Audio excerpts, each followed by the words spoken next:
带了一个奥特曼过来了，是孩子快过生日了是吧？不用紧张，没关系。咱们陈述的时候呢，还是表达一下你心情和想法。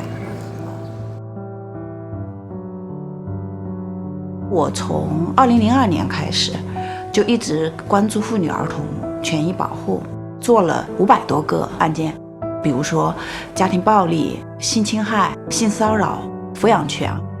我作为律师办理的第一个案件就是家暴案件，就是一个妇女被她的丈夫打断了胳膊，然后她就像秋菊一样到处去找说法。当她找到我们的时候，胳膊上的绷带都变了颜色。丈夫家暴自己忍着，是他们周边很多女性共同的境遇，一个集体对这个事情的无意识。那个时候还没有国家方面的立法，妇女权益保障法是1992年实施，我们的反家暴法是2015年年底通过，16年3月1号实施的，20年磨一剑的这样一个历程。家暴零容忍已经成为共识。我说我是亲历者，我也是整个的立法推动过程的一个见证者。走到春暖花开，一位女律师办手记也是回顾总结了。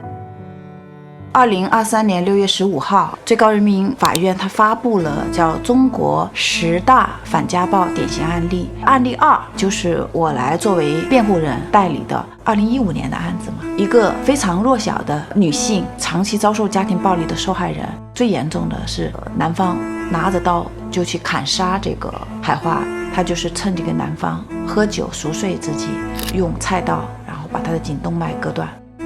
故意杀人罪情节较轻的是3年到10年，重的第2档是10年以上无期徒刑，甚至是死刑。那海花到底应该是哪一档？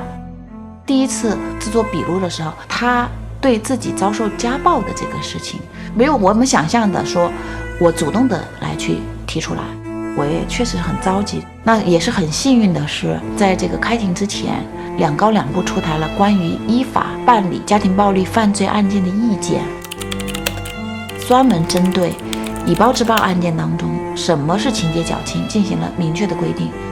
开庭他把他整个的这些年的生命历程说出来了。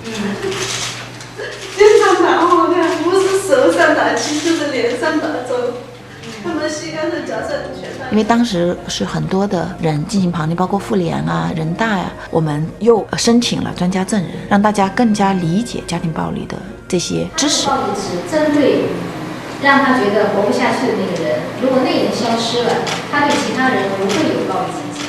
所以最后是判了5年的有期徒刑。当时他扑通一下就跪在这个法庭上，而且失声痛哭。他的这样的一个境遇，真正的能够被大家所理解这么多年的一个释放。18年的时候他就出狱了，跟他的孩子在一起了。其实这类案子都不容易。我们有一个案子也是涉家暴的案子，男方是在山里面，当时我们进山的时候信号都没有。如果是说遇到很危险的情况，连报警都很难，我直接跟司机说不要熄火，把那个车门开着随时等着我们。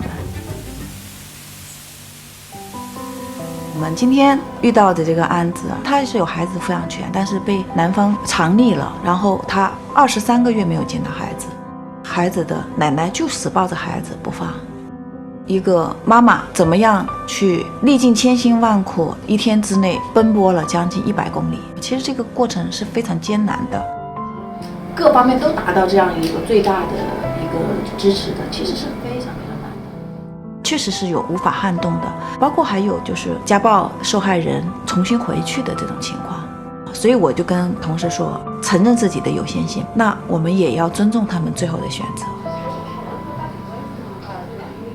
我其实做了20多年，做得挺辛苦的。刚开始的时候，看到一个女性没有钱换药，臭的腐烂的那个伤口，我就没有办法睡觉。我小时候的话呢，是在湘西嘛，跟外婆长大的，看到很多家暴，我就觉得如果我长大以后，我也要用自己的能力来去帮助他们。我为什么能够坚持20年？我的血是热的，妇女儿童权益保护，它其实是在一个逐步的进步的这样一个过程。我觉得改变人们的观念是非常重要的。我也希望就是在这个过程当中，有更多的人来去关注，创造一个没有暴力和歧视的世界。